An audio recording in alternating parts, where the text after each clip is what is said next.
بسم الله الرحمن الرحيم إلهي بقى محله وما أنت هالك سوكا كاني وحان الله يا هرت همبليو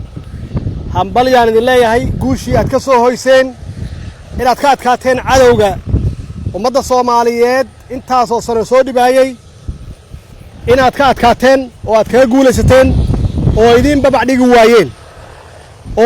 إسكاكين محكور دفاعي وايين مركز ماشي اعتمادي وعرّي صومها وادغن كليهين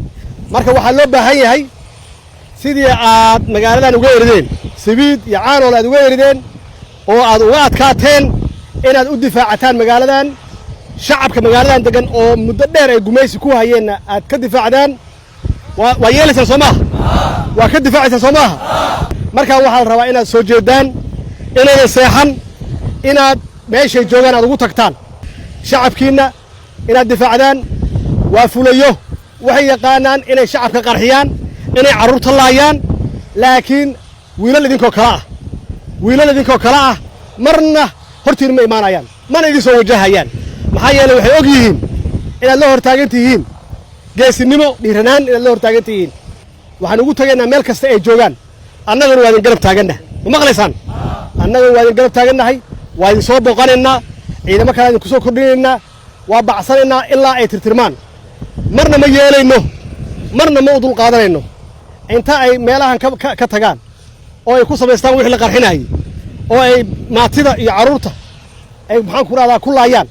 oo hantida ku burburiyaan ka yeelimayno idinka la rabaa inaad hortaagnaataan inaad daba gashaan inaad eridaan meel alla meesha joogaan aad ugu gashaan soo ballan ilaahay maaha waxaa la rabaa inaad adkaysataan dagaalku wax kale ma ah qof walba qofku ka adkaysi badan yahay hal saac Allah ka dhigo yay guushu ku dambaysaa wax kale ma ah guushu waxa iska leh ninka xoogaa yar ku dara maxaan ku raad adkaysiga dalkan idinka iska leh meelna uga tagi maysaan cidna u deebaysaan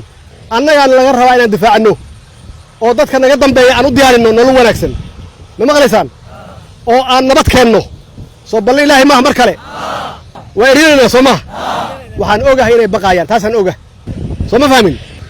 yaa dalkii idin difaacaya adigu haddaad u dhiman yaa ku difaacay dalkaaga annaga la rabaa dalkan inaan u dhimanno markaan dalkan u dhimanno aan istaajinno oo dalkeena dhisano oo xooggeena dhisno inaan annaguna meelaha kale adduunkan ugu tagno afrikada kale inaan caawinno saas ma yeelaynaa soo ballan ilaahay maaha waxaan idinku boorinayaa inaad adkaysataan waa adkaanaynaa insha Allah intaan kaliya maahe meel kastaan ugu tagaynaa waana jabinaynaa hadday isdhiibaanna waa alxamdulilah waana hubaa inay isdhiibi doonaan ummadda Soomaaliyeed kulli waa in soo fiirinayaan waa la idinka sheekeeyaa waxaa la yidhahdaa ciidankii goordan ka yimid oo sabiid qabtay iyagoon cidna u helin runtii magaalada iyo cid walba waa idinka sheekeeyaan waxaa laydin yaqaanaa geesiyiin waxaa laydin yaqaanaa haliyeeyo yaa laydin yaqaanaa xaqiiqatan waa inaad tustaan inay arrintaas dhab tahay waxa weeye